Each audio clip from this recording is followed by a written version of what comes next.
30 ans se sont écoulés depuis le grand fléau qui a déchiré le ciel et brûlé la surface, transformant la civilisation en un mythe poussiéreux. Les routes, jadis parcourues par des foules incessantes, ne sont plus que des cicatrices sur une terre aride, hantée par le silence et la faim perpétuelle. Seuls les plus résilients ou les plus désespérés osent s'aventurer dans cette désolation sans fin.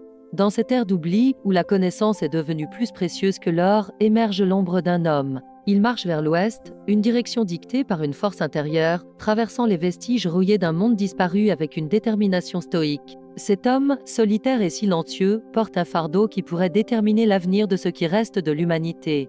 Il n'est pas un guerrier ordinaire, bien que ses réflexes aiguisés et sa maîtrise des armes artisanales suggèrent une longue survie dans ces terres hostiles. Son véritable pouvoir ne réside pas dans son épée ou son fusil, mais dans la relique qu'il protège jalousement, enveloppée de toile et dissimulée, le dernier livre.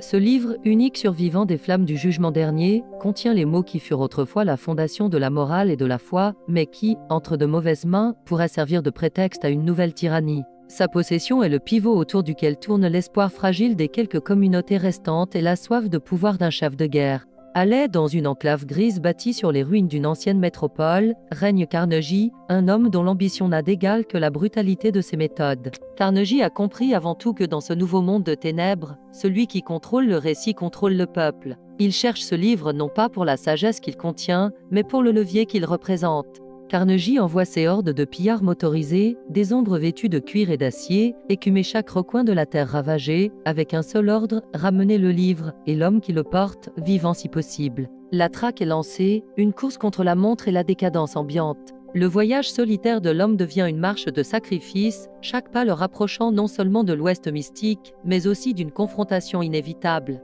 Il évite les villages, trop dangereux, et se contente de la maigre subsistance que lui offre la terre empoisonnée, tirant sa force d'une conviction inébranlable. Il sait que s'il échoue, l'obscurité qui a englouti le monde il y a 30 ans s'installera définitivement, cette fois sous la bannière d'une fausse prophétie. Dans un ancien tunnel d'autoroute effondré, l'homme solitaire doit déjouer une embuscade tendue par 3 voyous sans pitié, affamés et sans loi. L'air se remplit du bruit sec des coups de feu et du sifflement de la lame et en quelques instants, le danger est écarté, laissant derrière lui le silence lugubre, témoin de sa détermination implacable. Ce n'est qu'un avant-goût des épreuves qui l'attendent. Le chef de guerre, Carnegie, ne reculera devant rien. Il utilise la pénurie d'eau et de nourriture pour contrôler les survivants, promettant l'ordre en échange d'une loyauté absolue, mais son véritable objectif est le pouvoir absolu conféré par la parole sacrée. Il est obsédé par l'idée de réécrire l'histoire, de se positionner comme le nouveau Messie, et le livre est la clé de voûte de cette entreprise machiavélique. L'homme solitaire, poursuivi sans relâche, atteint un désert de sel où les mirages et la déshydratation sont des ennemis aussi mortels que les hommes. Il se rappelle les mots du livre, des fragments de phrases qui maintiennent son esprit intact face à la folie du monde. Il est le gardien d'une flamme fragile, la seule capable d'éclairer le chemin vers la rédemption. Le chemin vers l'ouest est jonché de pièges, de villes fantômes aux routes des cannibales et de postes de contrôle tenus par les hommes de Carnegie, toujours plus nombreux. Chaque rencontre est une épreuve de survie qui exige non seulement force physique, mais aussi une ruse implacable pour préserver le secret de son colis. Il doit faire confiance à son instinct et éviter de se fier à quiconque. Dans un village isolé, il fait une brève rencontre avec une femme et sa fille, des survivantes qui n'ont pas encore perdu toute trace de bonté. Leur existence précaire lui rappelle l'enjeu de sa mission. Il ne se bat pas seulement pour un texte ancien, mais pour la possibilité que des vies innocentes puissent un jour retrouver la paix. Cependant, cette halte de courte durée se révèle fatale. Les éclaireurs de Carnegie rattrapent rapidement son sillage et l'homme doit fuir, laissant derrière lui les habitants qui, par malchance, ont croisé sa route. La culpabilité s'ajoute au poids de son voyage, renforçant sa résolution à ne jamais s'arrêter avant d'avoir accompli sa tâche. Le chef de guerre, de son côté, intensifie la pression, utilisant des méthodes de torture et de chantage pour obtenir des informations sur la direction de l'homme. La paranoïa règne dans son camp, car Carnegie sait que le temps joue contre lui. Si le livre atteint l'ouest, son pouvoir s'évanouira comme la brume matinale.